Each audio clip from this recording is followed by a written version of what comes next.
بسم اللہ الرحمن الرحیم۔ آج کا سوال ہے، کسی بھائی صاحب نے یہ ارشاد فرمایا ہے کہ کیا یہ ہمارے جو 72 فرقے ہیں مسلمانوں کے، ان کے بانی جو بڑے بڑے مولوی ہیں، کیا یہ یہودی اور عیسائی جو علماء تھے، کیا یہ ان کی پیروی کرتے ہیں؟ کیونکہ ہر بات ان کی قرآن و حدیث کے خلاف ہوتی ہے، تو یہ ان یہودی علماء کی کتابوں کے حوالے دیتے ہیں۔ تو اس کی بھائی صاحب نے فرمایا کہ وضاحت کریں۔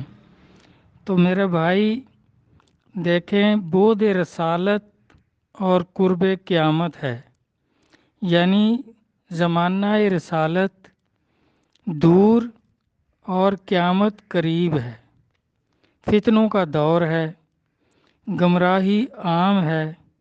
اس پرفتن دور میں دین میں جھوٹی روایتیں یہودیوں، عیسائیوں اور اسلام کے دشمن مولویوں نے اس قدر زیادہ شامل اور مشہور کر دی ہیں کہ وہ اب سچی نظر آنے لگی ہیں، حالانکہ وہ قرآن و حدیث کے خلاف ہیں، تاریخ کے خلاف ہیں، سچائی سے ان کا کوئی تعلق نہیں۔ سرکار دو جہاں صلی اللہ علیہ وآلہ وسلم کے فرمان پاک کے مطابق کہ ایک وقت ایسا آئے گا، اس وقت لوگ میری سنت کو بدعت اور بدعت کو سنت کہیں گے۔ بنی اسرائیل کے 72 فرقے ہوئے ہیں اور میری امت کے 73 فرقے ہوں گے، جن میں صرف ایک جنتی ہوگا جو جماعت کے ساتھ لگا رہے گا، اور 72 جو ہیں وہ جہنمی ہوں گے۔ جب اتنی بڑی تعداد جہنمی اور جھوٹے لوگوں کی ہوگی تو ایک سچے آدمی کی بات کون سنے گا؟ کیونکہ جمہوریت کا دور ہے، کثرت کی بات مانی جاتی ہے۔ ایک اور حدیث پاک ہے، ابو داؤد، فتنوں کا باب۔ رسول کریم صلی اللہ علیہ وآلہ وسلم نے فرمایا، میں تمہیں علماء کے فتنہ سے ڈراتا ہوں۔ شیطان جب بھی کوئی گمراہی کی بات کہتا ہے تو علماء دین کی زبان سے کہلواتا ہے۔ اب غور کریں کہ ہمارے گمراہ علماء اور گمراہ پیروں نے کس قدر غلط اور جھوٹی روایتیں جو قرآن و حدیث کے خلاف ہیں اسلامی کتابوں میں درج کر دی ہیں، یعنی وہ عیسائیوں اور یہودیوں کے علماء کی بنائی ہوئی جھوٹی کہانیاں ہیں، اور مسلمانوں میں اتنے مشہور ہیں کہ لوگ اس وقت سچی بات سننے کو تیار نہیں، قرآن پاک کی مخالفت کرتے ہیں لیکن جھوٹی حقیقتوں کو غلط کہنے کے لیے تیار نہیں۔ مثلاً قرآن پاک سورۃ انعام آیت نمبر 75 میں اللہ تعالیٰ فرماتے ہیں کہ ابراہیم علیہ السلام کے والد کا نام آزر ہے اور وہ بت پرست تھا، یعنی آیت کا مطلب ہے کہ ابراہیم علیہ السلام کہہ رہے ہیں کہ اے میرے باپ آزر، میں دیکھ رہا ہوں تجھے اور تیری قوم کو کھلی گمراہی میں۔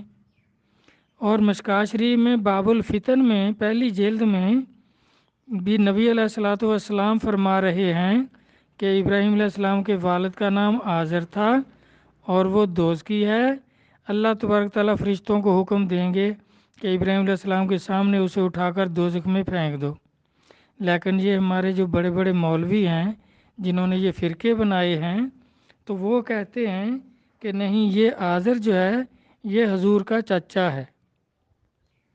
قرآن و حدیث میں ہے کہ ان کا والد ہے آزر، اور یہ کہتے ہیں کہ نہیں، یہ ان کا چچا ہے، ان کے والد کا نام طارق ہے۔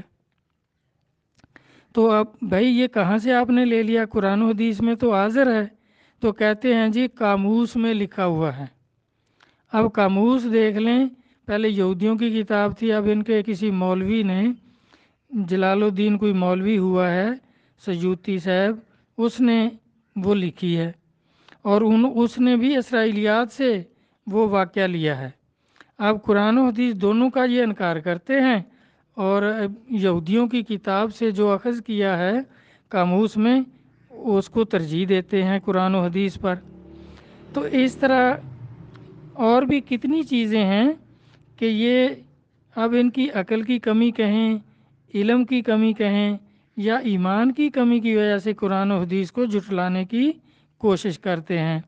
اسی طرح کا ایک اور جھوٹ گمراہ علماء کرام اور جھوٹے پیروں نے مشہور کیا ہوا ہے، بلکہ قرآن کی تفسیر میں درج ہے کہ یوسف علیہ السلام کی والدہ جو ہیں وہ فوت ہو گئی تھی جب ان کے بھائی بنیامین پیدا ہوئے ہیں۔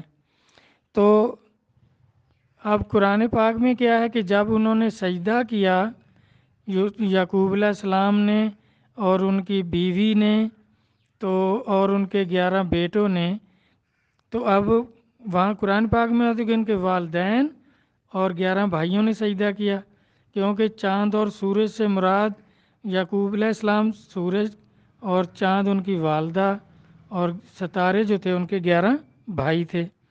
تو اب یہ ہر بات میں مخالفت کرتے ہیں۔ اور پھر ترجمے میں دیکھیں، جب یوسف علیہ السلام نے اپنے بھائیوں کو اپنی قمیص دی تو کرتا دیا، ترجمے میں قرآن پاک میں لکھا ہوا ہے کہ قمیص دی اور بولا کہ وہ میرے باپ کی آنکھوں پہ رکھنا تو ان کی آنکھیں صحیح ہو جائیں گی، پھر میرے پاس لے آنا۔ یہ احمد رضا صاحب کا ترجمہ ہے۔ تو اب اس کی تفسیر میں نعیم الدین صاحب جو ہیں وہ لکھتے ہیں کہ نہیں، تعویذ بھیجا تھا، اب قمیص کا تفسیر میں تعویذ کر دیا۔ اب یہ تعویذ کہاں سے لے لیا انہوں نے؟ یہ اسرائیلی کتابوں سے۔ اب اس طرح ہر بات میں یہ قرآن کی مخالفت کرتے ہیں، اور اپنے تعویذ بیچنے کے لیے یہ اس طرح کی باتیں جو ہیں وہ مشہور کرتے ہیں۔ پھر کئی چیزیں ایسی ہیں، دیکھیں ایک اور ان کا اس سے بھی بڑا جھوٹ مسلمانوں میں جو پھیلایا ہوا ہے کہ جادو برحق ہے، کرنے والا کافر ہے۔ جادو تو نبی کریم صلی اللہ علیہ وآلہ وسلم پر بھی ہو گیا تھا، آپ بیمار ہو گئے تھے، ہم اور آپ کیا چیز ہیں؟ اس جھوٹ کے سہارے اپنے تعویذ گنڈے بیچتے ہیں۔ خود تو ایمان کی دولت سے محروم تھے، مسلمانوں کا ایمان ضائع کرنے میں مصروف ہیں، کیونکہ سرکار دو جہاں کا فرمان پاک ہے کہ جو مسلمان کاہنوں کے پاس جاتا ہے، یعنی تعویذ گنڈے کرنے والوں کے پاس جاتا ہے، وہ میری امت میں سے نہیں۔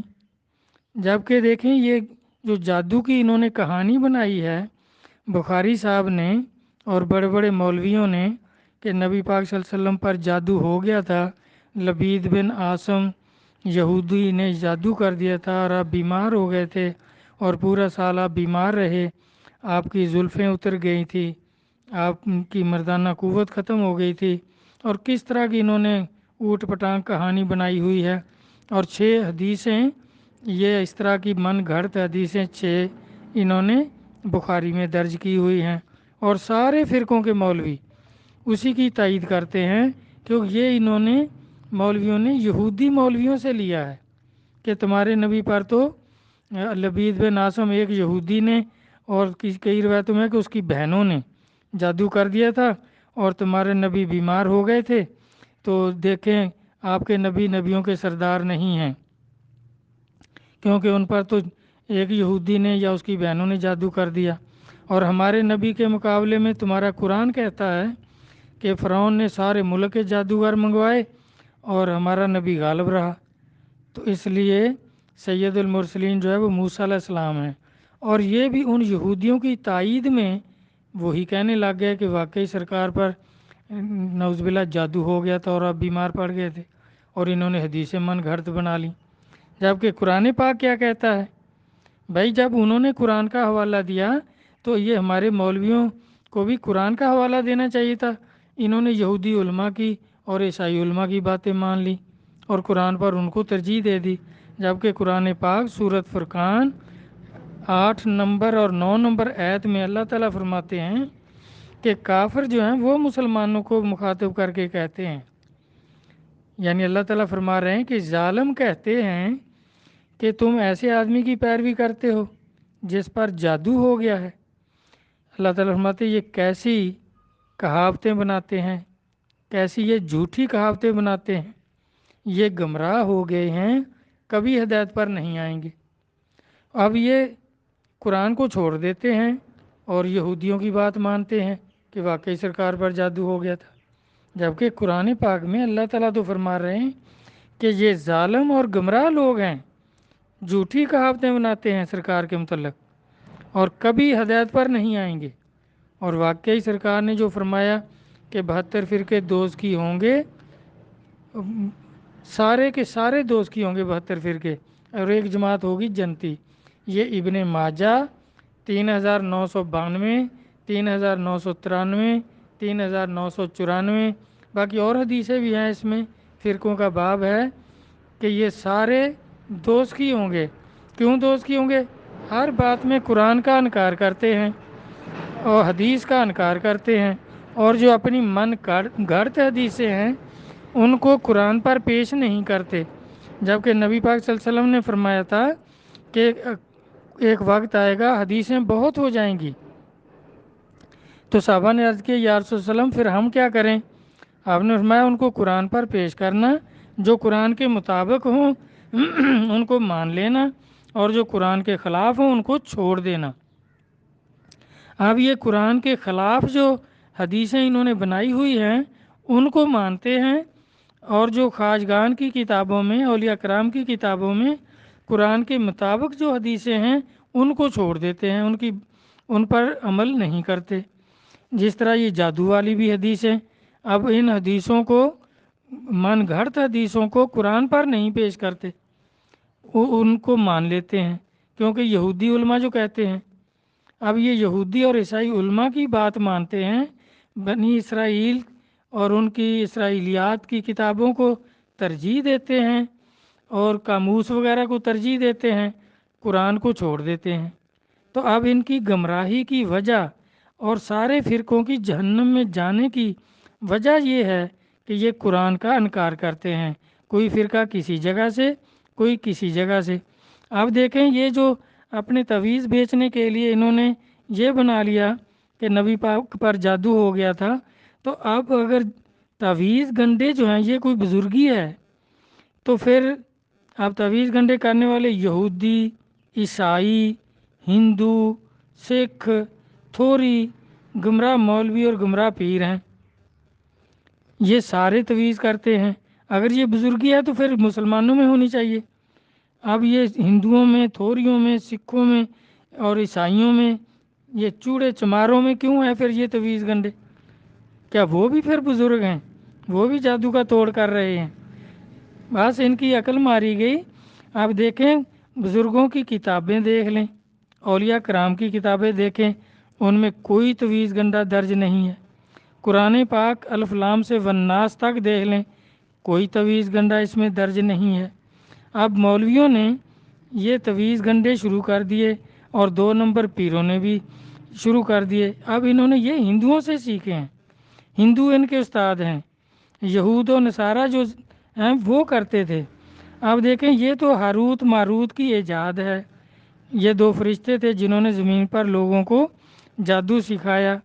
اس جادوگری کی نحوست کی وجہ سے بابل شہر غرق ہوا، جو اس وقت آبادی کے لحاظ سے دنیا کا سب سے بڑا شہر تھا۔ پورا واقعہ قرآن پاک سورۃ بقر میں موجود ہے۔ تو اب دیکھیں انہوں نے بہت سارے جھوٹ قرآن و حدیث کے خلاف مسلمانوں میں مشہور کر رکھے ہیں، اور اب لوگ ان کے جھوٹ کو سچ مانتے ہیں، کیونکہ وہ شروع سے جب بچہ پیدا ہوتا ہے تو ایک جھوٹ سنتا آ رہا ہے، تو اب اس کو وہ سچ ماننے لگ گیا ہے۔ ایک اور دیکھیں زبردست جھوٹ جو انہوں نے لکھا ہے کہ حدیث جو ہے یہ قرآن کی آیت کو منسوخ کر سکتی ہے۔ یہ علماء کرام کی من گھڑت بات ہے۔ نبی پاک صلی اللہ علیہ وسلم نے تو فرمایا، مشکوٰۃ شریف 186 نمبر،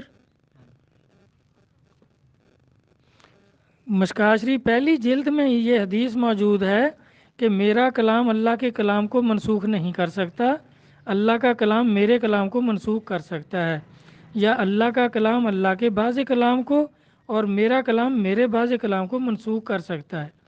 یہ حدیث موجود ہے، دار قطنی میں موجود ہے، مشکوٰۃ شریف جلد اول میں موجود ہے۔ اور انہوں نے یہ قانون بنایا ہوا کہ حدیث قرآن کی آیت کو منسوخ کر سکتی ہے۔ یہ احمد رضا خان صاحب جو ہیں انہوں نے اپنی کتاب حرمت سیدہ تعظیم کے 72 صفحے پر درج کی ہوئی ہے۔ اب دیکھیں قرآن پاک کی تو اللہ نے گارنٹی دی ہے کہ یہ میرا کلام ہے، میں اس کی حفاظت کروں گا، اس میں کوئی چینج نہیں ہوگا۔ اور حدیث کی گارنٹی تو سرکار نے نہیں دی۔ آپ نے فرمایا، نبی علیہ الصلوۃ والسلام نے فرمایا کہ ایک زمانہ آئے گا تم ایسی حدیثیں سنو گے جو تمہارے باپ دادا نے نہ سنی ہوگی، ان کو قرآن پر پیش کرنا، اگر وہ قرآن کے مطابق ہوں تو تسلیم کر لینا، اگر قرآن کے خلاف ہو تو ان کو چھوڑ دینا۔ آپ دیکھیں سرکار دو جہاں حدیث کو چھوڑنے کا حکم فرما رہے ہیں جو قرآن کے خلاف ہو، یہ نہیں فرمایا کہ اس آیت قرآنی کو چھوڑ دینا جو حدیث کے خلاف ہو۔ غور فرمائیں، اللہ تعالیٰ نے قرآن پاک کی ذمہ داری لی ہے کہ یہ میرا کلام ہے، میں اس کی قیامت تک حفاظت کروں گا، اس میں کوئی تبدیلی نہیں ہوگی۔ سرکار دو جہاں مالک کون و مکان نے احادیث مبارکہ کی کوئی ذمہ داری نہیں اٹھائی کہ یہ میرا کلام ہے، میں بھی اس کی حفاظت کروں گا، بلکہ فرمایا کہ لوگ من گھڑت حدیث بنائیں گے اور میری طرف منسوب کریں گے، ان کا ٹھکانہ جہنم ہے۔ حدیث قرآن کی آیت کو منسوخ کر سکتی ہے، یہ من گھڑت بات اعلیٰ حضرت احمد رضا خان صاحب کی ہے۔ حرمت سیدہ تعظیم ان کی کتاب ہے، اس کے 72 صفحے پر یہ درج ہے۔ اس طرح گمراہ علماء اور گمراہ پیروں کے بے شمار جھوٹ ہیں جو قرآن و حدیث کے خلاف مشہور کر رکھے ہیں، اور بیچارے مسلمان اب ان کو سچ سمجھتے ہیں۔ ایک مشہور ضرب المثل ہے کہ بے وقوف آدمی کسی بزرگ کی تعریف کرے تو اس میں تعریف کم اور توہین زیادہ ہوگی۔ آپ دیکھیں اس میں یہ نبی علیہ الصلوۃ والسلام کی اپنی طرف سے تو شان بیان کرتے ہیں کہ حدیث جو ہے وہ قرآن کی آیت کو منسوخ کر دیتی ہے۔ اب دیکھیں نبی پاک قرآن کی مخالفت کرتے تھے، اس کا مطلب یہ ہوگا پھر بھائی جس نبی پر جو کتاب نازل ہوتی ہے وہ اس کی تبلیغ کرتا ہے، اس پر عمل کرتا ہے، یہ نہیں کہ اس کی مخالفت کرتا ہے۔ اب یہ اپنی طرف سے نبی پاک کی تعریف کرتے ہیں کہ حدیث قرآن کی آیت کو منسوخ کر سکتی ہے، حالانکہ آپ کی توہین کر رہے ہیں۔ تو اس طرح اللہ رسول قرآن و حدیث کو، اولیاء کرام کے کلام پاک کو سمجھنے کی توفیق عطا فرمائیں۔ آمین۔ اللہ حافظ۔